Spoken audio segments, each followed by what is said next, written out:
Welcome to the Uncomplicated Perimenopause podcast. I'm Kate Grosvenor, your friendly perimenopause expert and life coach. And I'm Gabriella, Kate's daughter, representing all the women who are nowhere near perimenopause but want to understand it better. Whether you're just starting your perimenopause journey, deep into it, or you're a loved one trying to support someone who is, we've got you covered. We'll be answering all of your burning questions, exploring the ups and downs, and sharing expert advice and personal insights. So grab a cup of tea, get comfy, and let's dive into the wonderful, sometimes wild, world of perimenopause together. And remember, no matter where you are on your journey, you are not alone. Welcome to the Uncomplicated Perimenopause. Hello, my darlings, and welcome to episode 5 of the Uncomplicated Perimenopause podcast. My name is Kate Grosvenor. I'm a perimenopause expert and life coach. And I'm Gabriella, Kate's daughter, who knows nothing about perimenopause. And as always, we are here to answer your questions about perimenopause, menopause, and all things midlife, icky, periods, and all the nonsense that goes with it. So, I have no idea, as always. Episode, yes. What is the question from our lovely listeners this week, Gabriella? So Jane has texted on WhatsApp. Mm-hmm. Jane started taking HRT a few months ago. Okay. And she feels really upset because she started having heavy periods again. Okay. Is this normal, and why is her body doing this? She thought she was getting better, so what's going on? Okay. Is it normal? Yes and no. Yes and no. Yes and no. I had to say, yeah, okay. So there's different reasons why it could be normal and different reasons why it's not normal. Okay. And you need to check which one it is. Mm-hmm. So your body is programmed for survival of the fittest. Good way of putting it, yep. Okay. So your body wants to just give you that one last chance.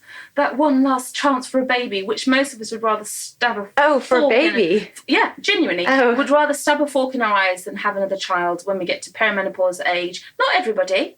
Some women would genuinely love to have another baby. You know, and God bless you. That's the thing of beauty. And I do understand that not everyone has had the opportunity, and I am very sensitive that I'm just teasing. It's just for those of us who have had... We've had your babies. Had our babies and are going through perimenopause and just want all that nonsense to be over and done with by now. It can seem like we get to perimenopause and can we just be done? Yeah. So I'm presuming... What was her name, sorry? Jane. I'm presuming Jane is at that. From her text, it just seems like I'm at that point where can I just be done with it now? So what happens when you go on HRT is that you're replacing hormones back into your body. Mm-hmm. So your body goes, hallelujah. And it goes, fantastic. I've got another opportunity to give you a baby. Okay. So it starts to get estrogen again. It starts to get progesterone again. And it tries to give you that last chance. Mm-hmm. And even if you don't take HRT, sometimes you can just be minding your own business and your body, because it produces hormones, estrogen, from your ovaries, but it also produces a secondary source of estrogen, which is not as good, but is a weaker form of estrogen from your fat cells. Okay. Which is why it's not the end of the world for women of a certain age to carry a little bit of extra weight around your tummy when you're going through perimenopause, because, and we're all like, oh no, I don't want to gain any weight, but it is a source of estrogen. Okay. And so sometimes when you're going through perimenopause, you do tend to put on a little bit of weight around your tummy. A little bit of weight is not the end of the world. When you start clamping on weight and it makes you feel ill, that's another podcast for another day, because it means something's off balance. Yeah, I see a lot of women talking about the weight gain and stuff. The weight gain is real, but that's a whole of the podcast. So your body will try and give you one last period or one last spin of the wheel. Right. So to speak, because it wants to do this thing for you. Oh, sweetheart, let me just give you another chance. And you're like, you clearly didn't get the memo. Yeah. Like, I'm sorry, time ran out and we're not playing that game. Yeah. And, you know, your name's not down, you're not coming in. Not a chance. Is there an age where women will stop periods? Will stop? Menopause. And that's whenever that is. Yes. So I'm 50 years old and I stopped my periods about a year ago. Who showed up today? So Gabriella moved back in. Of course you're going to blame beef for it. Well, who else's fault is it? So Gabriella moved back in to my family home. What was it, 2 months ago? Okay? And until that point, I'd had my youngest daughter in the house. My middle daughter came back from uni last week. Gabriella moved back in 2 months ago. Suddenly, the whole house becomes very female-centric again. And my period decided to make an appearance today. So I am no longer in the menopause. I'm back in perimenopause. Oh, back? Yeah. That's a thing. Because... crazy. Oh, yeah, crazy. I was loco. Because menopause is 1 year since your last period. But it's been a year since your last, but then you had another one. So you're back into... But thanks. Lol. Lols, yeah. Banter, shits and giggles. Cheers, babes. You've got 2 others. It could be them. Rowan came back last week. Yeah, and I'm on my period now. Yeah. That makes sense. Is this a real thing, then, that women's cycles sync up? Every single woman that I speak to at some point has synced up with a best mate, a daughter, a roomie. I do with my sisters over the summer. Mm-hmm. What is the biology behind that? It's woo-woo. It's not that's beyond me. That's the universe. That's our next project. Do the research project behind it. Yeah. So basically, I'm doing a research project to ask you all about what changes you would like to see in the workplace to make the workplace a better environment for perimenopausal women. If you're interested, please email me at kate@kategrosvenor.com if you'd like to take part in the study. I'm looking for 100 women to take part in the study because I want to make changes at Parliament level. Like actually make changes to the law and to what workplaces should be providing. That's really good. I didn't know this. No, I know. I was when I couldn't sleep last night. Okay. Sorry, I digress. So anyway, back to periods. So I started my period again today. Very, very light period, but it's just a slight bleed. And it's because all the hormones in the house. Thank you very much for that one. But your body will try and give you one last period. And when you give your body HRT, you're giving it the hormones back that cause periods. So so estrogen is the one that creates, and progesterone is the one that strips the uterus lining and what have you.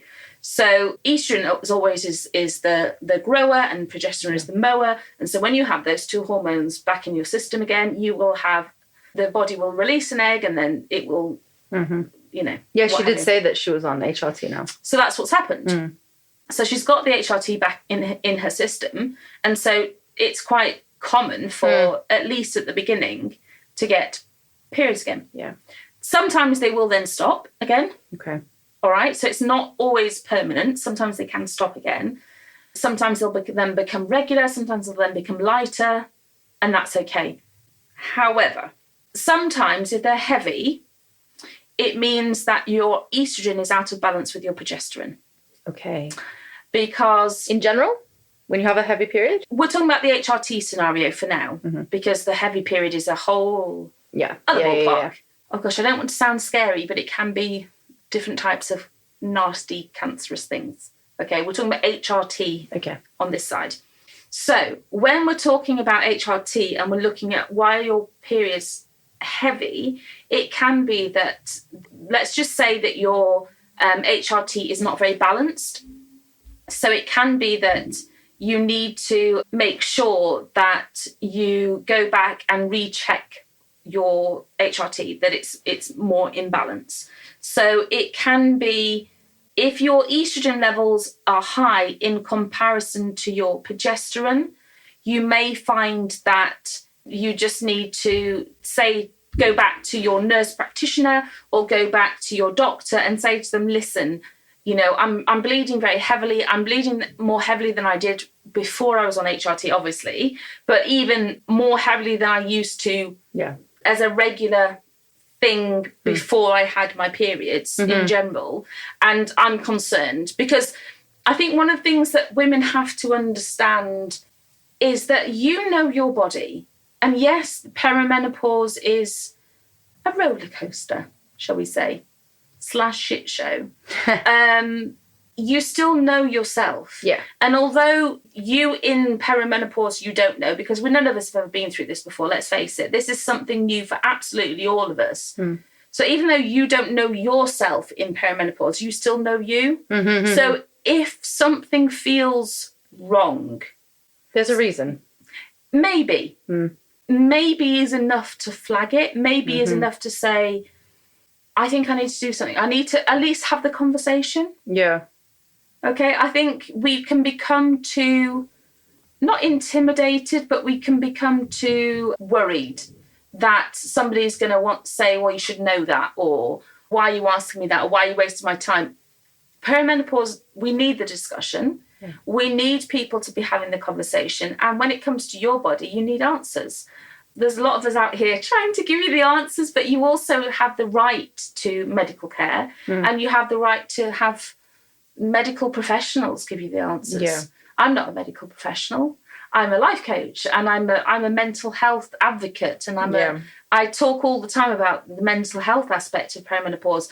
I'm a perimenopause expert because I wrote a book on it, because there wasn't enough books on it and nobody was helping me, and I felt there was a lack of education. Yeah. So I became an expert to help people, but I'm not a doctor. Yeah. So if you have medical questions, please go back to your senior nurse practitioner.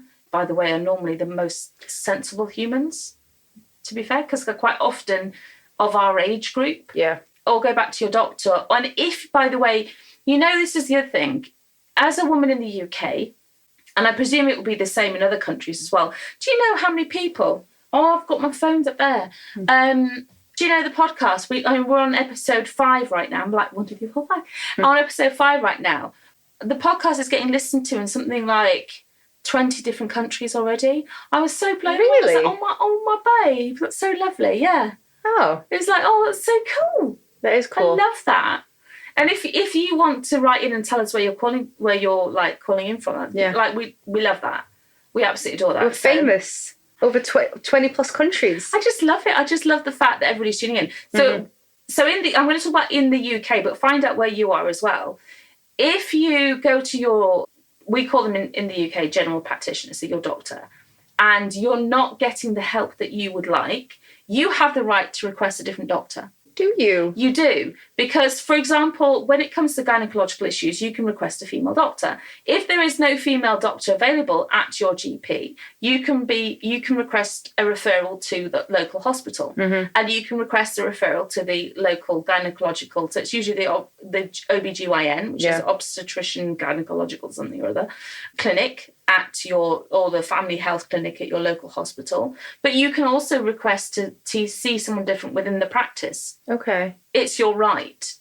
Will it take longer?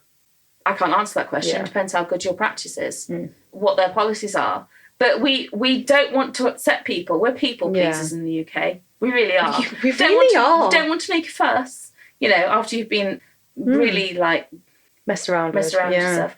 But it's your right to speak to somebody else. And if you're not getting the answers that you want, and you're not getting the answers that you desperately need, you can say, I'd like to book an appointment with a different doctor, please.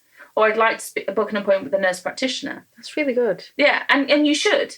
Genuinely you should. Yeah, I've booked an appointment with the nurse practitioner. Very easy, very quick. Within a week you get, because they're not as busy. And now if you download the NHS app, you can actually book, I think, your own appointments. Oh, okay. So it is much easier. Pretty cool. So it's worth knowing that. And it is your right as a patient to say, I'd like to see a female doctor. Yeah. Or I would like someone, because I don't know about you, but I wouldn't want to go to a mechanic who has never owned a car. No. So I'm a bit I was talking to one of my clients today, and she'd been to see a private menopause expert, a doctor, who had been prescribing her more and more and more estrogen for her night sweats. And I got to the point where I was saying, I think the estrogen is the problem. I think that the estrogen dominance is causing you to have these vasomotor symptoms. Okay. And she said, no, he keeps upping it. And I was like, I really suspect that this is actually the problem. And I think that she'd been way overprescribed the estrogen. Even privately. And I said to her, I think this is the problem. Yeah. Because you're not having other symptoms.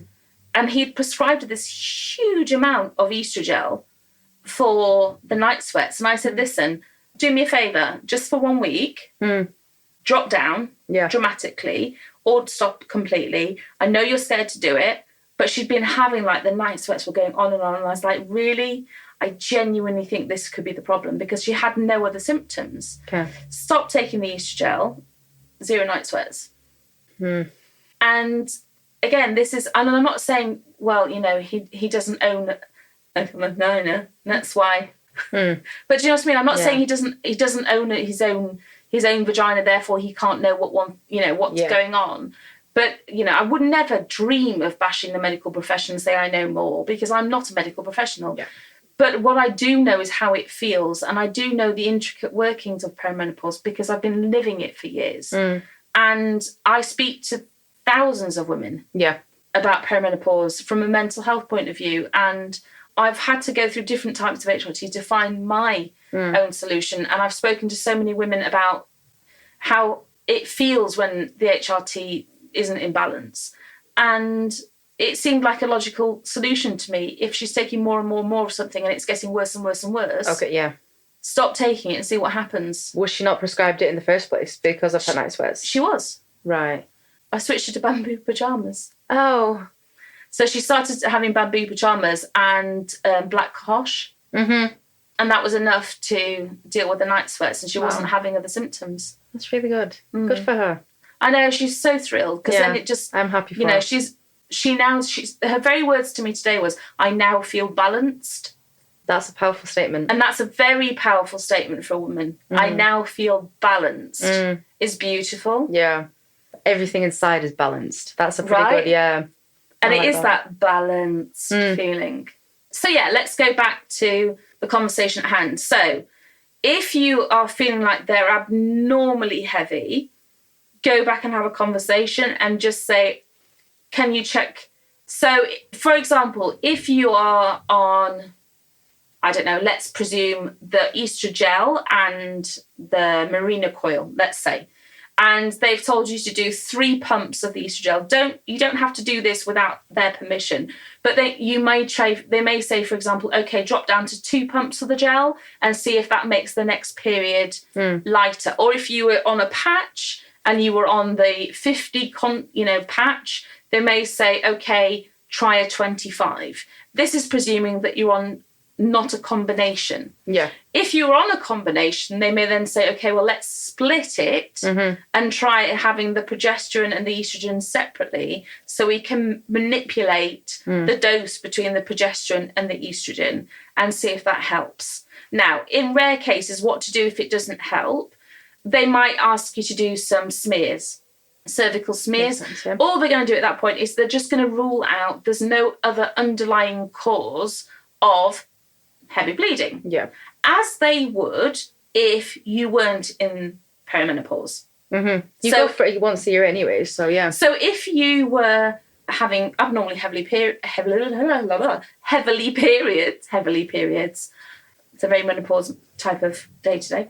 If you were having abnormally heavy periods and you were 24, and you went to your doctor, they would also do maybe an ultrasound. Yeah. They would also do a cervical smear to check, are there any underlying conditions?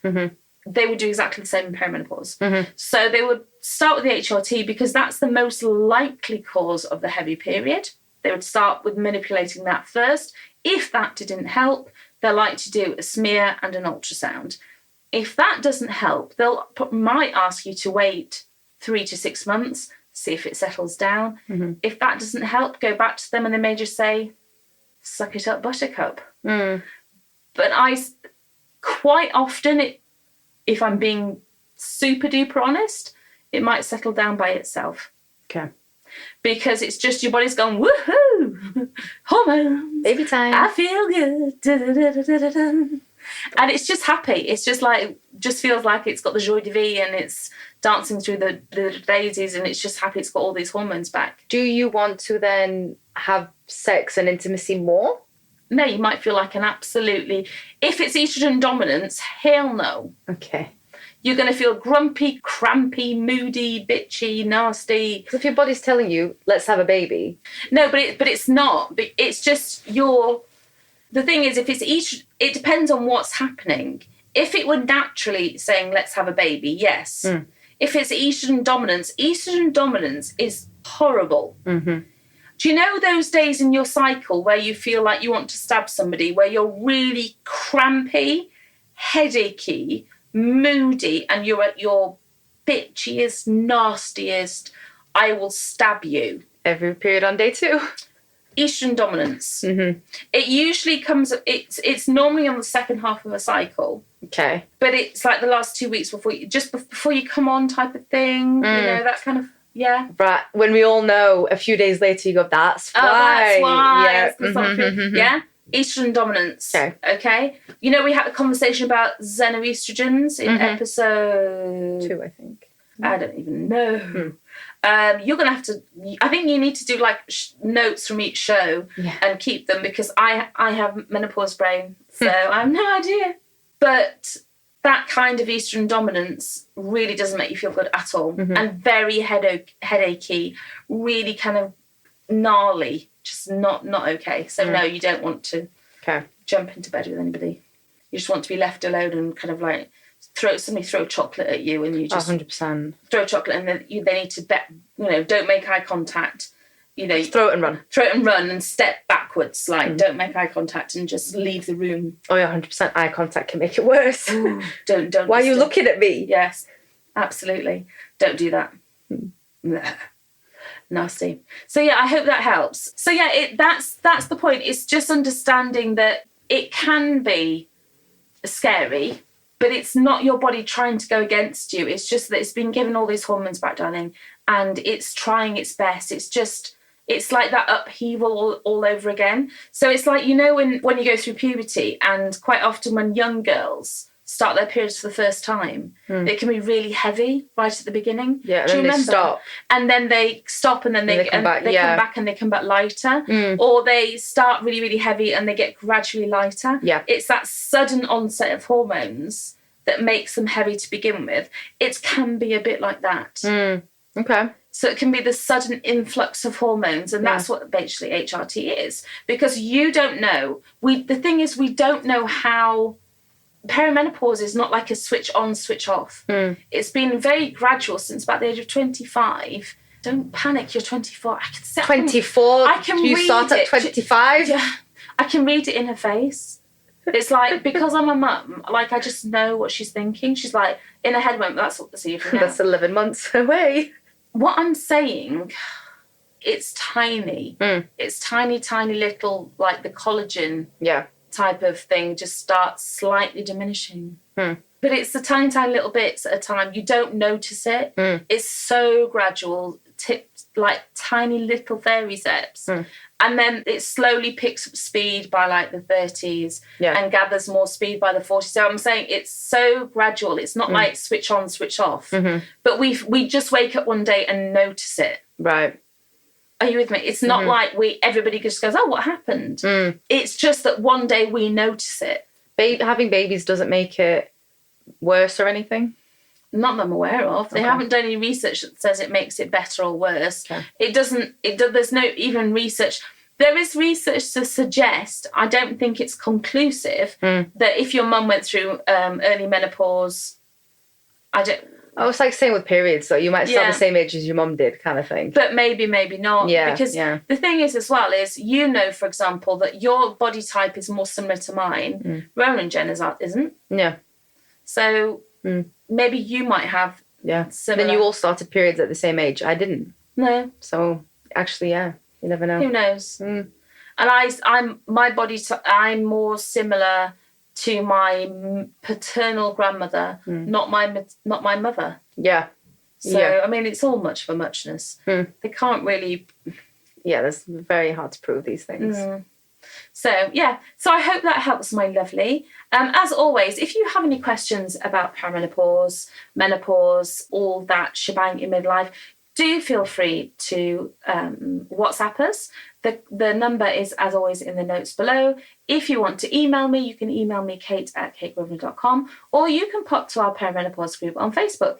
That's also a beautiful community where we love and support each other, and you can go in there and just hang out with the other perimenopausal women, which is actually really beautiful. I'm laughing because it sounds like hell. Like, I don't want to be around other people that are going through Everyone's this. so lovely. It's so cute, and they're lovely as well. Also in the show notes, you'll find a link to my book and the lifestyle website. So if you want to look at, bamboo pyjamas and healthy cleaning products and all that beautiful stuff, you can find it in there. All right, my darlings, have a beautiful day. Take care, and we will see you next week. Bye.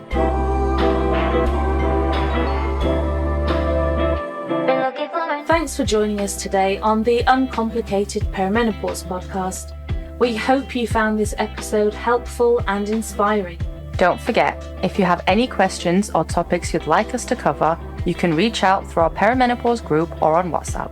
For more information on my coaching, perimenopause supplements, books, or upcoming events, please visit www.kategrosvenor.com. And if you've enjoyed today's episode, please subscribe, rate, and review our podcast. It really helps us reach more listeners just like you. Until next time, remember, perimenopause doesn't have to be complicated. We're here to help you every step of the way. Stay uncomplicated.